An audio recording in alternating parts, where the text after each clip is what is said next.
Hello student, स्वागत है आपके अपने यूट्यूब चैनल अमन एजुकेशन एमपी में। तो आज हम नए टॉपिक के साथ आ चुके हैं। हम आज का हमारा टॉपिक है आरबीसी बनने की स्टेज के बारे में हम डिस्कशन कर रहे हैं। हमारा टॉपिक क्या था? ब्लड में हमने दो टाइप्स के होते हैं। पहला प्लाज्मा, दूसरा ब्लड सेल। प्लाज्मा में हमने वाटर और कई सब्सटेंस के बारे में डिस्कशन किया था। ब्लड सेल में आरबीसी, डब्ल्यूबीसी एंड प्लेटलेट्स के बारे में डिस्कशन किया था। तो जो हमारी पिछली क्लास में नहीं थे तो पिछली क्लास जाके जरूर देखें। और अब चलते हैं, आज क्या था? ब्लड सेल में हम लोगों ने क्या पढ़ा है? आरबीसी के बारे में पढ़ रहे हैं। आरबीसी के बारे में हमने बहुत सारी चीजों का डिस्कशन कर चुका है पिछली क्लास में। जो ना देखें वो जाके जरूर देखें। आरबीसी बनने की स्टेज के बारे में हम डिस्कशन कर रहे थे। तो आरबीसी बनने की कई स्टेज होती हैं। तो हम पहले स्टेज के बारे में डिस्कशन करते हैं। पहला स्टेज क्या है? Pre erythrocyte. इसका जो साइज होता है वो 10 से 12 मिलियन पर आरबीसी बनने की स्टेज होती है। जो प्री इरिथ्रोसाइट्स का साइज होता है 10 से 12 मिलियन पर आरबीसी बनने की स्टेज होती है। ये लार्ज राउंड सेल होते हैं जिसमें लार्ज न्यूक्लियस होता है। ये जो होते हैं लार्ज लंबे राउंड सेल होते हैं जिसमें लंबा न्यूक्लियस भी पाया जाता है। एंड इनका जो कलर होता है, रंग होता है, वो लाइट ब्लू एंड क्रोमैटिन निश्चित पैटर्न में अरेंज होते हैं। जो कलर होता है लाइट ब्लू होता है एंड क्रोमैटिन निश्चित पैटर्न में अरेंज होते हैं। क्लियर? देख लेते हैं दूसरा, early नॉर्मोब्लास्ट।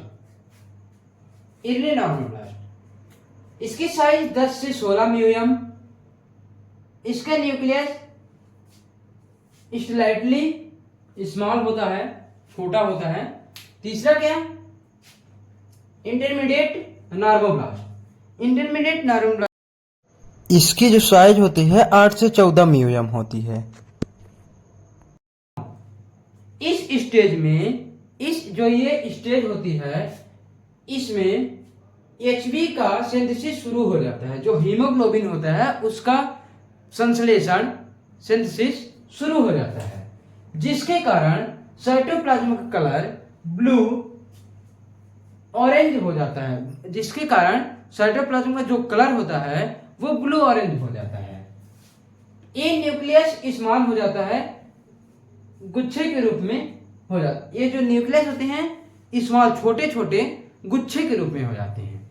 जिसमें न्यूक्लियस होता है वो छोटे छोटे हो जाते हैं और गुच्छे के रूप में हो जाते हैं।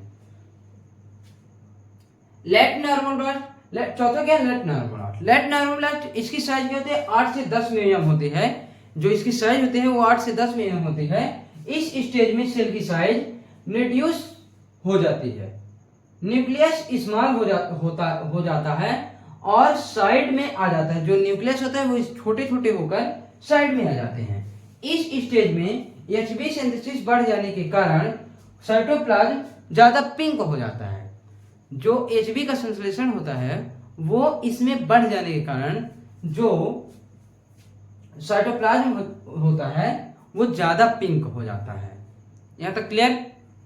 चलिए पांचवा देख लेते हैं आगे। एक बार आप लोग स्क्रीनशॉट ले लीजिए, फिर हम आगे चलते हैं। अगला क्या? पांचवा, आगे डिस्कशन करते हैं। चलिए आगे आरबीसी के पांचवा देख लेते हैं, रेटिकुलोसाइट्स के बारे में। रेटिकुलोसाइट्स की जो साइज होती है वो 7 से 9 म्यूयम होती है। न्यूक्लियस रेटिकुलोसाइट्स में ब्रेक हो जाते हैं। जो न्यूक्लियस होते हैं वो रेटिकुलोसाइट्स में ब्रेक हो जाते हैं और साइटोप्लाज्म पिंक कलर का हो जाता है। और जो इसमें साइटोप्लाज्म पाया जाता है वो पिंक कलर का हो जाता है। 6 नंबर क्या है? Normal RBC, red blood cell. Normal RBC, red blood cell. इसकी जो साइज होती है 6 से 8 म्यूयम होती है। जो नॉर्मल आरबीसी की जो साइज होती है 6 से 8 म्यूयम होती है। नॉन न्यूक्लिएटेड, जो ये सेल नॉन न्यूक्लिएटेड होते हैं, नॉर्मल आरबीसी नॉन न्यूक्लिएटेड होते हैं और ये कंप्लीटली एचबी से भरे होते हैं, और ये जो होते हैं वो कंप्लीट आरबीसी से भरे होते हैं। और एचबी के कारण ही हीमोग्लोबिन का कलर रेड होता है, मतलब कि आरबीसी प्रेजेंट होता है, रेड ब्लड सेल हीमोग्लोबिन में प्रेजेंट होता है। ठीक है, मतलब ये कंप्लीटली भरे हुए होते हैं, इसलिए इसका कलर डार्क पिंक कलर का होता है, डार्क पिंक कलर का होता है। प्री इरिथ्रोसाइट से आरबीसी तक का मैच्योरेशन टाइम 7 दिन का होता है।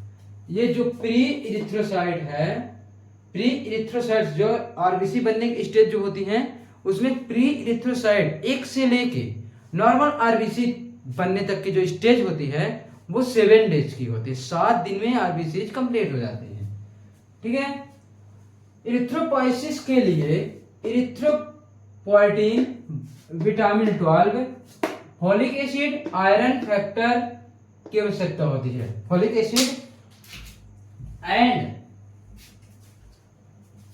एसिड एंड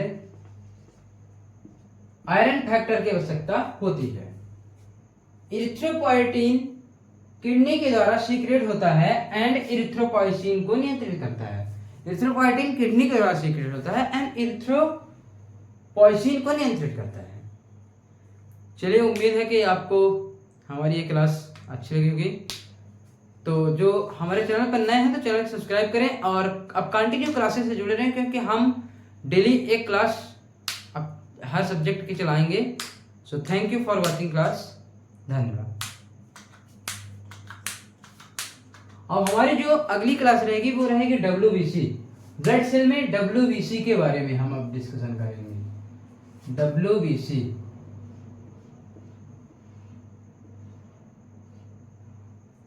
सेकेंड है WBC। ठीक, चलिए।